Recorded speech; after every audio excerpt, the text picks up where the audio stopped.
Standing up in McKinney. This is, according to Callus, coming to you on Wednesday, the 12th of February, the year of our Lord 2025. It is episode 721. And today we're going to do something a little different. We're going to count the costs. What do I mean? Well, for everything you do in life, there is a cost. There is a due to be paid situation, right? Nothing that you do has zero consequences. Well, there are some leftists that never face their consequences while they're here on Earth. That is true. But by and large, you always end up paying the piper, right? There's always a cost. So while it is understood that you need to be active, you need to be involved, you need to balance that out. You need to understand what exactly is at play there. So I want to take a short episode today and reflect on that. I think it's important. We're coming into yet another election season, local elections here, and the field is not yet full. We have 2 more days before that happens. And I imagine next Monday we'll do a McKinney Monday and we'll kind of give a rundown of the candidates and what they bring to the table, if you will, good, bad, and otherwise. So before we go any further, let me remind you the thing I need most from you all out there, my listeners. Like, share, and subscribe to the podcast. The sharing overcomes the algorithm. The algorithm is not our friend. The liking helps us overcome.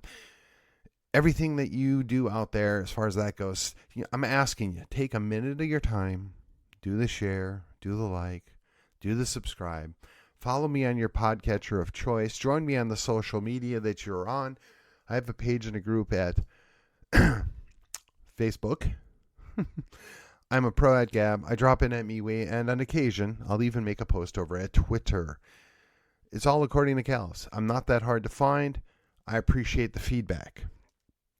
Here we go on with the program. All right, so we're talking about counting the costs, right? Now, to be clear, this is small potato stuff compared to the, 1st, 2nd, 3rd century martyrs of the Christian church.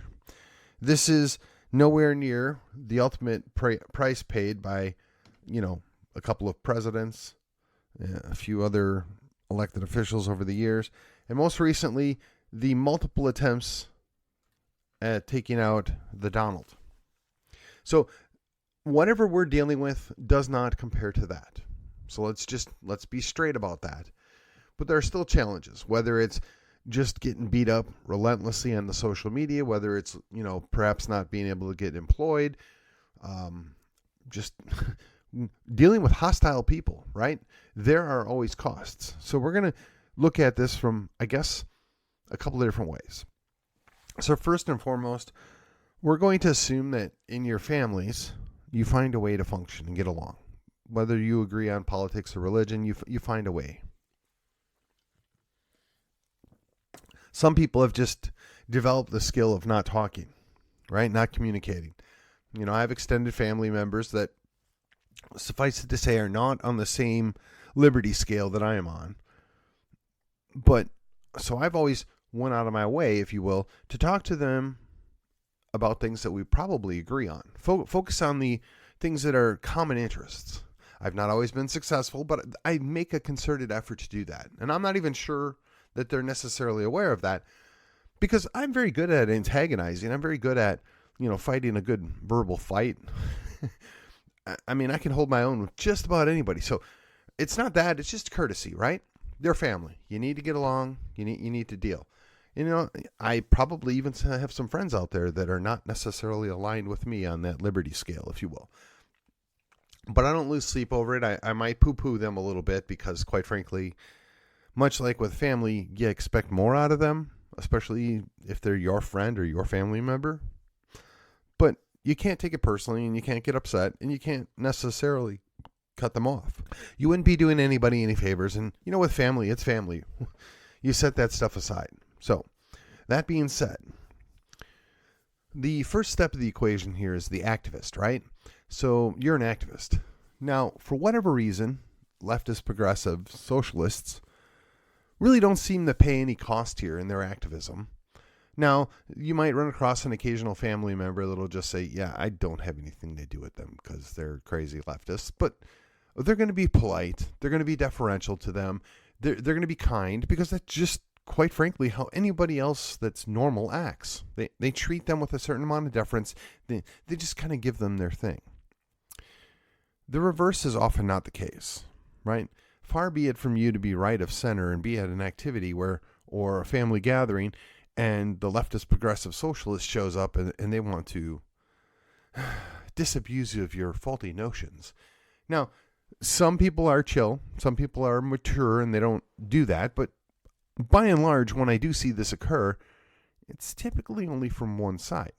Now, to be fair, back in the days of yore of 2020, or 2021 probably even more so, there were still people covering their faces. And there were people on my side, my team, that were mocking them. They were, quite frankly, in some degree rude. I'm not necessarily sure that's apples to apples, because it's not like they were calling the police or piling on them or refusing them service. It was just a mockery. And I got to admit, I laugh to myself when I see somebody walking down the street by themselves with their face covered. Or even better, they're in a car by themselves with their face covered. Or on a bicycle or a motorcycle going down the road with their face covered. Now, look, if you want to do that, that's up to you. I think it's silly. I think it's pointless, rather meaningless. But if you're going to do that, okay, have at it. Whatever turns you on, folks. I don't see that that's tolerated. The closest thing that I can think to this is back in the days where you could smoke in public or even go into public buildings and smoke. Now, I was never a smoker, not a fan of smokers, or I should say, not a fan of smokers being in the same space with me. Let's put it that way. I had plenty of friends that were smokers back in the day. And if you want to do that, that's fine. I don't want to be stuck in an elevator with you. I don't want to be necessarily sitting across the table from you. But you shouldn't also be treated like lepers. I mean, that's kind of where we went. And the anti-smoking activists kind of were downright psychotic about how they handled things like this.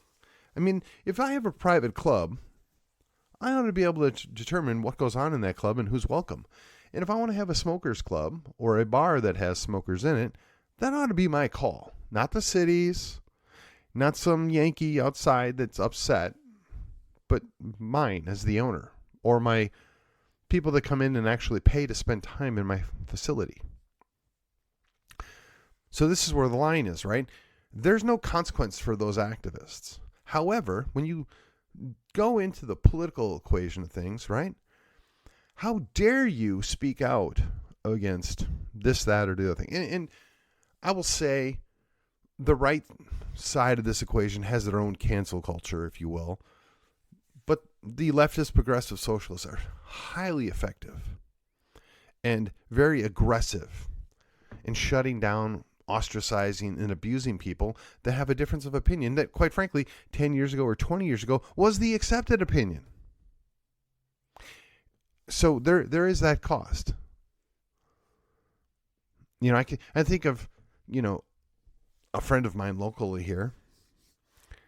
All he's done is ask questions or want answers on why we're doing these things or that things. And it's come with a cost. It's come with abuse. It's come with name calling. It's plain ugly. Now, look, I'm not naive. It goes both ways.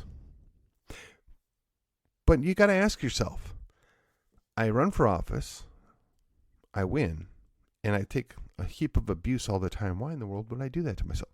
Well, even as an activist, you're not a candidate, you're not an elected official, just as an activist, you run into things. You can't go into stores without perhaps being noticed or mistreated. You can't conduct business with certain groups of people or certain businesses because they're offended. Now, correct me if I'm wrong, but there was a court case that basically mandated that a Christian man out in Colorado had to bake the cake. In fact, a good number of libertarians out there said, yes, bake the Nazi cake. To me, that's just insane. You have a freedom of association that's built into the Constitution, and if anything is going to be protected, the freedom of association ought to be very highly up there. Now, if I am, let's say, that far removed from our culture that I don't like people because of who their parents were, draw your own conclusions here, I'm being vague on purpose, or I don't like people based upon where they were born, that makes me a lot of things, and you maybe don't want to do business with me. But I've made that decision for myself. I've caused that consequence on myself. Now, I don't necessarily have that predilection or that thought process myself personally, but I can very easily see where that exists and it could happen. And I don't know that the best way to handle that is have long arm of the law come in and smack them down. You just don't go there. If somebody doesn't want your business, you don't go. Again, so we're just merely talking about the activists, right? Activists sometimes have consequences. More often than not, they bring about consequences to other people. So let me ask you, is the issue you're protesting or the issue you're counter-protesting worth that consequence? Now, I'm going to be upfront with you. I think that if you're A-okay with murdering babies in the womb, yeah, I got a problem with that. If you're a squish on that and you're, not hardcore one way or the other, okay, I'm just not going to bring that topic up with you. I'm going to be courteous of you. But I'm not sure why anybody thinks that's a good idea or you should advocate for that, but they do. They do. So there's a cost, right? There's a cost, but you have to be willing to pay it. And I got to, that's the other thing that I can't help but notice. The people on the left seem far more comfortable with the cost. Now, I don't think they pay the same cost. I don't think the consequences are near as severe for them, but they seem far more willing to do that. And I've often wondered why that is, but we're not going to get into that today. That's rampant speculation. I wouldn't be doing anybody any favors. Now, let's look at the next step of the equation here, right? Activists don't always make good candidates, but a lot of times candidates are former activists. So if you're a candidate and you want to run for an office, and I'm going to be honest, we're coming up on the quote-unquote nonpartisan municipal races. Well, first of all races are partisan. Whether they're labeled that way or not, they're partisan. Everybody that's in the know knows who's who. There's a whole lot of normies out there, a whole lot of people that are checked out, right? The unwashed masses, if you prefer. They're just going to vote for whoever their team tells them to vote for or whoever they respect tells them to vote for. Now, one of the things that I've tried to do over the years is not force people, impress people, or twist their arms to vote a specific way. I'm not sure that I was right, but that's just not in me. I want somebody to support somebody because they think they're right or they agree with those policies. I don't want them to do it because I told them to. Or I don't want them to do it simply based on the letter after their name or they're on our team. I just think that's not doing anybody any favors. But unfortunately, in the democratically elected republic that we live in, numbers win. And sometimes that means I'm going to have to take people that really don't know, but trust me enough to do what I recommend. I got to overlook that. I'm really uncomfortable with it, quite frankly, but we need to be willing to overlook that. So in this scenario, you got a guy or a lady that decides, enough's enough, I'm going to run for office. I'm going to be a candidate for this slot. The next election cycle is going to be school board, city council, and the college board, which once again is nonpartisan but highly partisan. A number of individuals throw their hat in the ring and they run. And presumably we want policies that we can all deal with and all work with and all benefit from. I'm less concerned about what somebody running for city council thinks about hot button target issues that quite frankly, the city has no say over or no sway over what happens. Now, perhaps if you would live in like a city of, or I'm sorry, the state of New York, where the city of New York dictates the outcome of the election at the state level, or Chicago to Illinois, I guess maybe to a lesser extent Atlanta to Georgia, or perhaps Detroit to Michigan. If you're in one of those cities, it may become more reasonable to start asking questions about city council members and what they think on every issue, because at some point you might be looking at them for a statewide race, or certainly to be on the, the state senate or state house. So that is kind of a proving ground. So, but even still, you go and you run in these races. You're going to lose friends, potentially. I mean, a lot of people, they self-select their friends these days, right? They're very careful who they let in their inner circle. They know. But even still, depending on what banner you run under, what branch you run under, you're going to have somebody that you considered a friend for a long time that turns on you, drops you, or quite frankly, decides to work against you for whatever reason. That's painful. That's hurtful. But it is a consequence of politics. And again, that's part of your cost, right? And so one of the questions I get often is, well, we have all these races. Why can't we get anybody good on the right to run? I said, that's a fair question. Do you know what it costs to run? Well, no. I said, well, okay, think about it. If you're running for city council, you're going to probably need $10,000 at a minimum to even have any chance to win. And it could be upwards near $80,000 to $100,000 if you want to run a good, solid campaign and win, depending on how big your city is.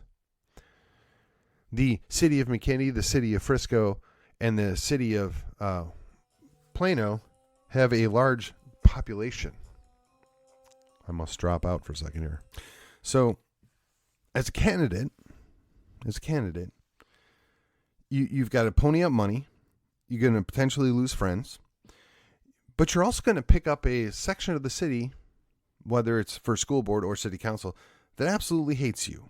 And probably not by anything you've done or said, but by what other people have said that you've done and said. It's an odd dichotomy. So you could have a perfectly normal life in the city that you grew up in, and or that you came to as a young adult, and you decide, I'm going to throw my hat in the ring, and literally people hate you for no reason other than you threw your hat in the ring. So on top of the fact that we have a large city, say I was going with, Plano, Frisco, and McKinney, each having well over 200,000 people, and you're relatively unknown, you might only need 1,500 votes to win anything, but you might also have 1,000 people that now hate you for no other reason that you ran against their guy or their lady. And that's an odd price to pay. You might not be welcome places. You might be called out. You might be called names. And notwithstanding the amount of money that you already put in that. And then when the race is over, win, lose, or draw, you're still going to have to deal with the consequences of that. And I can understand why people would not want to be a part of that. We'll be right back. So, I mean, really, you lose friends, you spend a bunch of money, you have a bunch of people angry at you for really no good reason most of the time. For what? For what? And if you should be successful, well, you won, you got the job, the title, whatever, but you're still going to deal with a whole lot of people that hate you, sometimes for no good reason, other times, depending on what you do, maybe you earn your angst from other people. But I want you to consider this. So I have a city council member that is termed out. I don't know the guy personally well, but I've met him, and I would call him an acquaintance. I'm not going to call him out by name because maybe he doesn't want to admit that he knows me. That's okay. I don't dislike the guy. I don't think he was a terrible city council member. I don't think that he necessarily brought anything to the party because he never really stood for anything that I'm aware of. He never pushed back on anything we saw. He generally just towed the line. But I don't hate the guy. I'm not going to go out of my way to be mean. In fact, I will be nothing but gracious and welcoming when I should run across him. Now, we don't necessarily hang out on the same circles, so I'm not going to have that issue as a repeating thing necessarily. But I'm willing to do that, and a lot of people aren't. And again, what's the point? Now, you can have elected officials that are jerks. You can have elected officials that are downright adamantly opposed to anything that you want, or you could be adamantly opposed to anything that they're doing, however you want to look at that. And there's good reason to not be happy with those people. But are you going to treat them like trash? I would suggest that you don't. But when you're at the city level, you're going to run across people that are going to treat you like trash. And some of them, quite frankly, are kind of mentally unstable. Just saying. And you got to be really cautious when you're around those folks, because the cost could go beyond somebody just hating you. And quite frankly, you could end up hurt in more ways than one. Again, is that a cost that you want to pay? Is that really worth it? Is the issue that you care about most really worth the money, the time, the effort, and the abuse?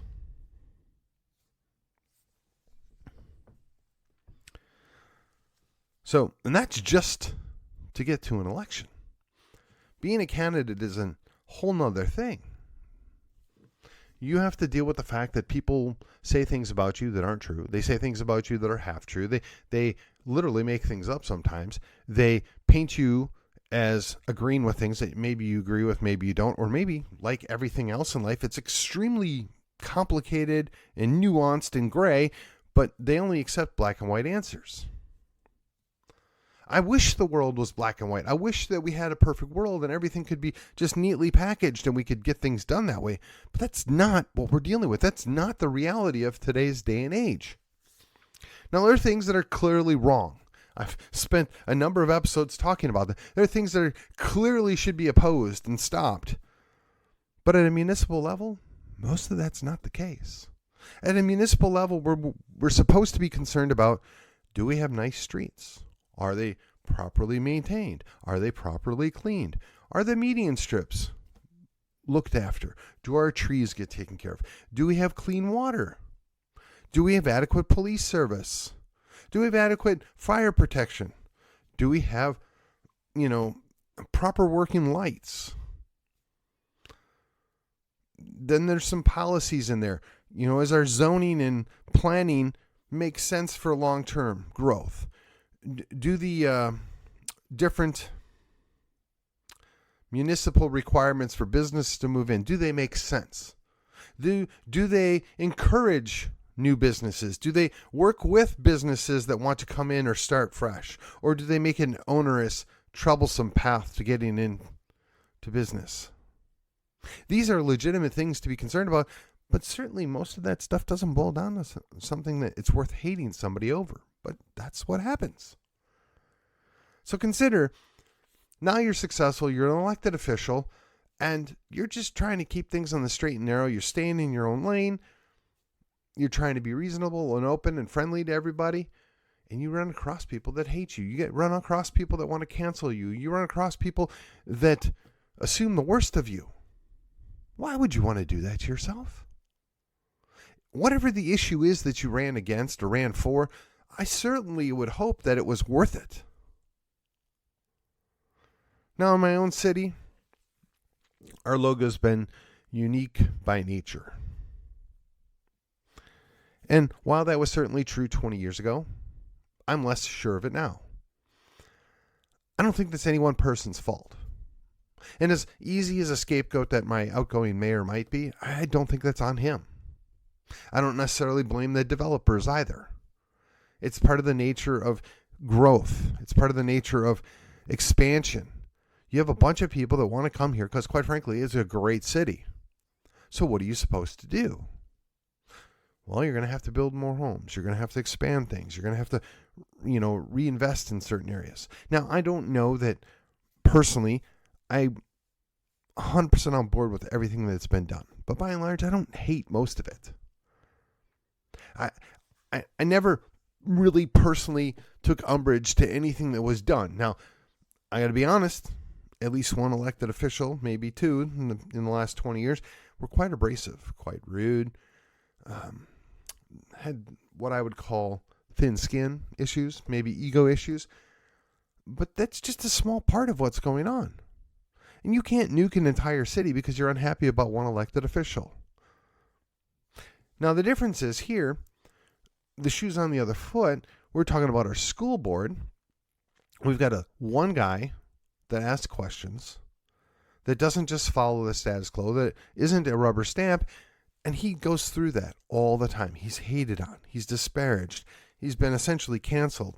He's misabused. He's just treated terribly by so many people. They make stuff up on. Now, look, the guy's not perfect. I mean, the guy's made mistakes. Everybody makes mistakes. Most of them are entirely reasonable, but it gets twisted into the worst possible outcome. And I got to be honest, I know firsthand the guy's been betrayed, sold out, lied to, manipulated. And those are by his friends or people that we thought were friends. So I can only imagine what the people that oppose him do, that I don't know about, that I don't see. Yet he's continued to soldier on. Now, look, he's got 2 more days to decide if he wants to go for another round. And honestly, from where I'm sitting, I don't know that it's worth it. I mean, my friend Chad's got to think about his family. He's got to think about, paying his bills. He's got to think about taking care of it, his life. Is it really worth it? Now, he would tell you, and I haven't talked to him about this, but he would tell you that the children, the young people, the future of McKinney are worth the abuse. I know that because he's told me that in the past.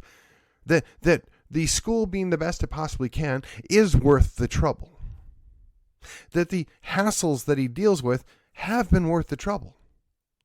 But after 4 years of abuse, I just don't know. I don't know if I'd want to do it. And I'm pretty thick-skinned. I'm pretty resilient guy. But so when you out there in listening land, you ask, why do we not have people that want to run? Why do we have such poor candidates? This is the thing.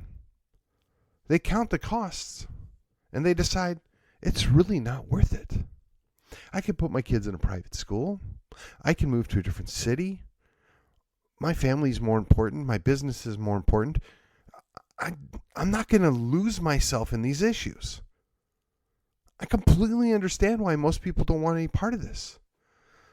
My struggle is when you finally find somebody that's willing to go put his neck on the line, somebody that's willing to go stand in front of the train with his hand up saying, stop, wait. Why don't we back them? Why don't we support them? Why aren't we enthusiastic? Again, we're not looking for perfect. We're not looking for a spouse. We're not looking for a priest or a pastor. We're just looking for a guy or a lady that's willing to say, enough, and ask questions and want information and stand in the gap. That's what we say we want, but when we get it, we yawn. We don't pay attention. We lose interest. When you got 1,500 people in a city of 200,000 plus people showing up to vote, that's a problem. And even if it's 3,000 or 5,000 people showing up to vote, that's still a huge problem. And I'm just going to speculate here. We're going to roll numbers here. I'm making them up, but just play along for a minute. We're going to say there's 200,000 people in the city of McKinney. We're going to say of those 200,000, 100,000 are actual voting age people. Don't know if it's right, but just, again, raw numbers here, making stuff up just so you can see what I'm going with here. If you've got 100,000 voters and you've got 5,000 that show up, that means 2.5% of the general public show up and get involved. Now, I've heard the numbers been as high as 6%. I don't know if that's 6% of eligible voters, in which case that 2.5%, if you're only going off the 100,000 for eligible voters, yeah, it's pretty close. It's about 5-6%. I don't know about you, but that's pretty sad. They're putting forth bonds. They're putting forth spending agreements that we're talking about hundreds of millions of dollars long term, and we can't get more than about 5,000 or 6,000 people to show up at any one time. Really? And now I know you think that doesn't mean that much to you. Oh, it's just a couple $1,000 for me personally. A couple $1,000 times 10, what is that? $20,000, $30,000 coming out of your pocket in the next 10, 20 years? Now, I know. Some people say, well, I'll just move to the next city over. But they're doing the next city over because guys like you and ladies like you just stay at home. You check out. You don't pay attention. There are people that are willing to pay the cost if only you'll have their back. So that's what it really boils down to. When you're counting the costs, say you're not willing to be an activist. Totally understand. Say you're not willing to be a candidate. I understand. Say you're not willing to be an elected official that has to be a perpetual candidate. I completely understand where you're coming from. But are you at least willing to support good people when they run with some money? With some verbal support? With your vote?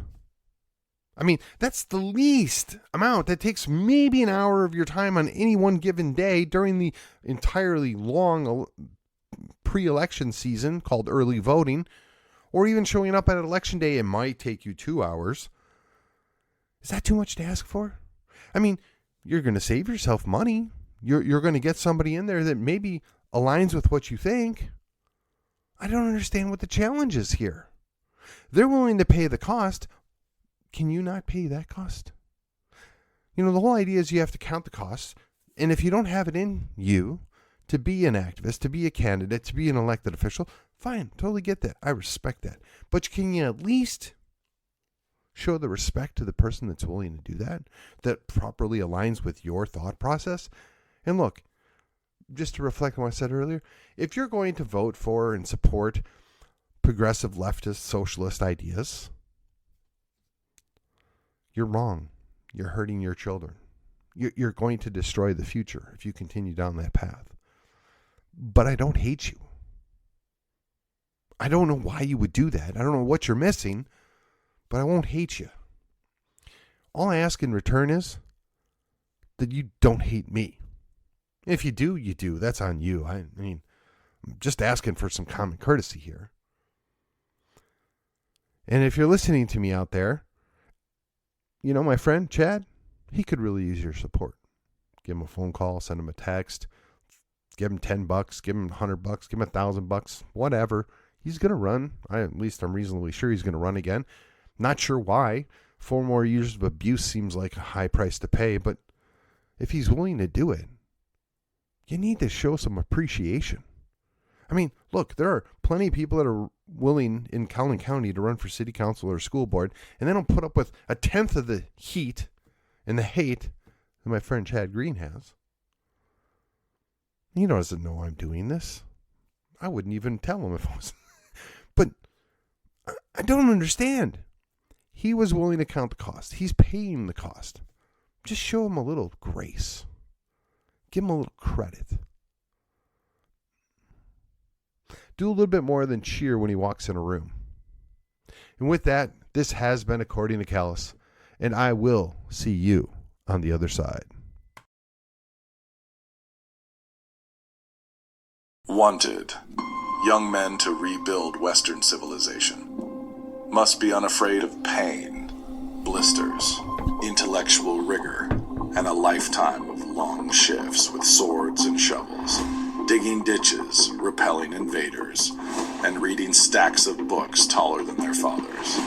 Must be impervious to manipulative women of all sorts, giggling virgins, cyber skanks, and even full cauldrons of Karens or hand-wringing clergy, but always seeking to hear and heed the words of Lady Wisdom.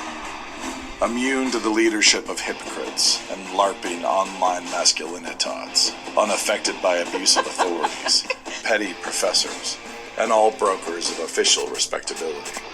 Willing to hoist the Jolly Roger and Johnny Cash's favorite finger whenever faced with idolatry. Long-suffering joy and determination required. Must be willing to dwell among the tombs and graves of the long dead, seeking truths that cannot die. Exhaustion guaranteed. Conflict guaranteed. Mortality guaranteed. New St. Andrews College. Liberal arts for the undaunted.